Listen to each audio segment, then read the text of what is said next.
Shri N Sreekumar അങ്ങേക്ക് കേൾക്കാമോ? കേൾക്കാം. എന്തിനാണ് സാധ്യത ശ്രീ എൻ ശ്രീകുമാർ? അതായത് ഒരു നിയമസഭാ തെരഞ്ഞെടുപ്പിന്, അതും 2 തവണ പ്രതിപക്ഷത്തിരുന്നതിന് ശേഷം 3-ാം തവണയും പ്രതിപക്ഷത്തിരിക്കാൻ കഴിയില്ല എന്ന് MLA മാരടക്കം പറയുന്ന സാഹചര്യത്തിലും കോൺഗ്രസിൽ നിന്നുയരുന്ന ഈ വിവാദങ്ങൾ എങ്ങനെയാണ് ആ പാർട്ടിയെ മുന്നോട്ട് കൊണ്ടുപോവുക? നോക്കൂ മാധു, നമ്മൾ ആദ്യം തന്നെ ഒരു കാര്യം മനസ്സിലാക്കുക. മാധുവിൻ്റെ ഈ തുടക്കത്തിൽ പറഞ്ഞത് കോൺഗ്രസ് തല്ലിത്തീരുമാനം, എങ്ങനെയാണ് നിങ്ങൾക്ക് ഇങ്ങനെയൊക്കെ പറയാൻ തോന്നുന്നത്? അതിനുള്ള എന്ത് രേഖകളാണ് അല്ലെങ്കിൽ എന്ത് അനുഭവങ്ങളാണ് നിങ്ങളുടെ മുമ്പിൽ വന്നിട്ടുള്ളത്?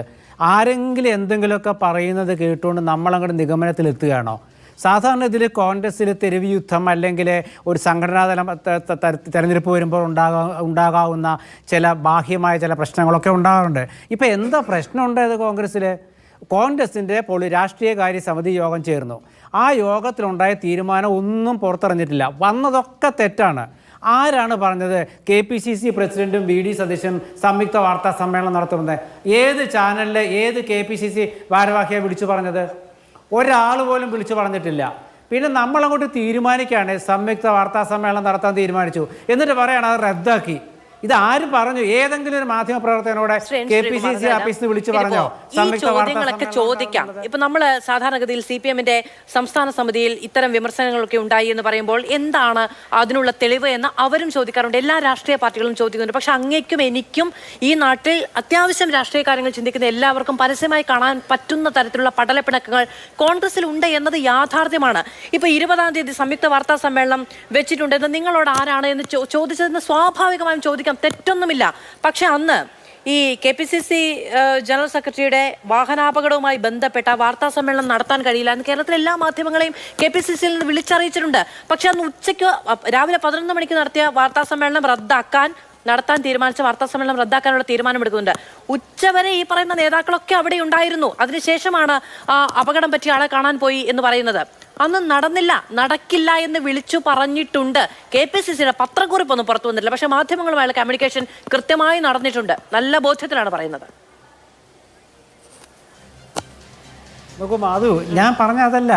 വാർത്താ സമ്മേളനം എന്ന് പറഞ്ഞു, അത് KPCC പ്രസിഡന്റാണ്. സംയുക്ത വാർത്താ സമ്മേളനം എന്ന് പറഞ്ഞിട്ടില്ല. സംയുക്ത വാർത്താ സമ്മേളനം നടത്തുന്ന പതിവ് കോൺഗ്രസിൽ ഇല്ല. KPCC പ്രസിഡന്റ് പത്രസമ്മേളനം പ്രഖ്യാപിച്ചിട്ടുണ്ടാകും. അദ്ദേഹത്തിനന്ന് AICC ജനറൽ സെക്രട്ടറി വാഹനാപകടത്തിൽ പരിക്കേറ്റുണ്ട്, അദ്ദേഹം അങ്ങോട്ട് പോയിട്ടുണ്ട്. അതല്ലാണ്ടൊരു വാർത്താ സമ്മേളനം വെച്ചിട്ടില്ല, അങ്ങനെ പറഞ്ഞിട്ടില്ല. പിന്നെ പറയാത്ത കാര്യം റദ്ദാക്കി എന്ന് പറയുമ്പം പാവപ്പെട്ട ഇന്ന് പ്രതിപക്ഷ നേതാവും മുൻ പ്രതിപക്ഷ നേതാവും ബ്രൂവറി കേസുമായി ബന്ധപ്പെട്ട് വാർത്താ സമ്മേളനം നടത്തുകയുണ്ടായി. അപ്പോൾ മാധ്യമപ്രവർത്തകർ ചോദിക്കുന്നുണ്ട്, ഇതുപോലെ ഒരു വാർത്താ സമ്മേളനം നടക്കുമോ KPCC അധ്യക്ഷനും പ്രതിപക്ഷ നേതാവും കൂടി എന്നുള്ളത്. അപ്പോൾ പ്രതിപക്ഷ നേതാവ് അല്ല, അങ്ങനെ വാർത്താ സമ്മേളനം നടത്താമെന്ന് ഞങ്ങൾ പറഞ്ഞിട്ടില്ലല്ലോ എന്നല്ല പറയുന്നത്. അതൊക്കെ പിന്നീട് ഇപ്പൊ ഇത് എന്നാണ് പറയുന്നത്. ഇപ്പൊ രമേശ് ചെന്നിത്തല പറയുന്നുണ്ട്, അല്ല അതൊക്കെ എളുപ്പമല്ലേ എന്ന്. ഈ ചോദ്യം ശ്രീ എൻ ശ്രീകുമാർ ചോദിക്കുന്ന ചോദ്യം കേരളത്തിലെ മാധ്യമപ്രവർത്തകരോട് ചോദിക്കാൻ ഇവർക്ക് കഴിയുന്നില്ല. എന്താണെന്നറിയാമോ? അതങ്ങനെ പറഞ്ഞിട്ടുണ്ട് എന്നുള്ളത് കൊണ്ടാണ്. തെറ്റാണത്, അങ്ങനെ പറഞ്ഞിട്ടില്ല എന്നുള്ള ഞാൻ മാധുവായിട്ട് തർക്കിക്കുന്നില്ല. എന്തായാലും KPCC ഓഫീസിൽ നിന്ന് അങ്ങനെ സംയുക്ത വാർത്താ സമ്മേളനം വിളിച്ചു പറഞ്ഞിട്ടില്ല. പിന്നെ ഒരു കാര്യമുണ്ട്, കോൺഗ്രസിലെ കാര്യങ്ങൾ നമ്മളങ്ങ് ആലോചിക്കുകയാണ്. അത് രാഷ്ട്രീയകാര്യ സമിതി യോഗം ചേരുമ്പം സാധാരണഗതിയിൽ ഒരുപാട് വിഷയങ്ങൾ പറയും. അത് പറയാനാണ് ആ യോഗം. അവിടെ തമ്മിലടി എന്ന് പറഞ്ഞാൽ എന്താ അർത്ഥമുള്ളത്? അവിടെ നേതാക്കൾ തമ്മിൽ ഉഗ്ര സംഭാഷണങ്ങൾ നടക്കും, പരസ്പരം അഭിപ്രായ ഭിന്നതയുണ്ടാകും, രൂക്ഷമായ വാക്കേറ്റം ഉണ്ടാകും. അതിനാണ് രാഷ്ട്രീയകാര്യ സമിതി. അത് കഴിഞ്ഞാൽ പുറത്തൊന്നാണ്. പണ്ട് ഓർമ്മയുണ്ടല്ലോ, കരുണാകരൻ AK ആന്റണി ഇതേപോലെ അവരുടെ ഗ്രൂപ്പ് കാലത്ത് ഉണ്ടായിട്ടുണ്ട്.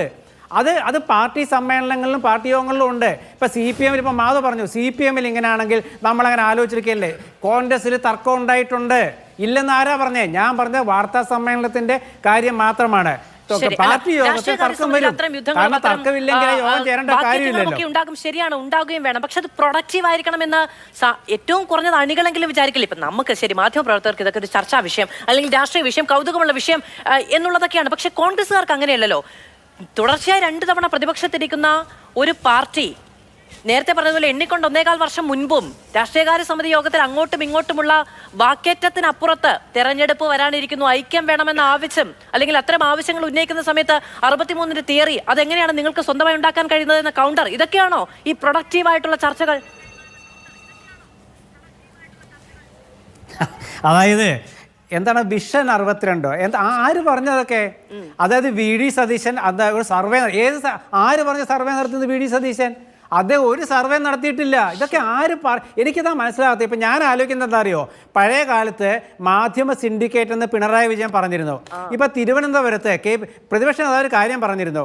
അവിടുത്തെ ചില മാധ്യമ പ്രവർത്തകർ കോൺഗ്രസിൻ്റെ പ്രശ്നങ്ങൾ ഇല്ലാതിരിക്കുമ്പോൾ പ്രശ്നങ്ങളുണ്ട് എന്ന് വരുത്തി തീർത്ത് അത് ചർച്ചയാക്കിയിട്ട് അത് യാഥാർത്ഥ്യമാക്കുന്ന ഒരു ശ്രമത്തിലേക്ക് ഇപ്പം നീങ്ങുന്നുണ്ട്.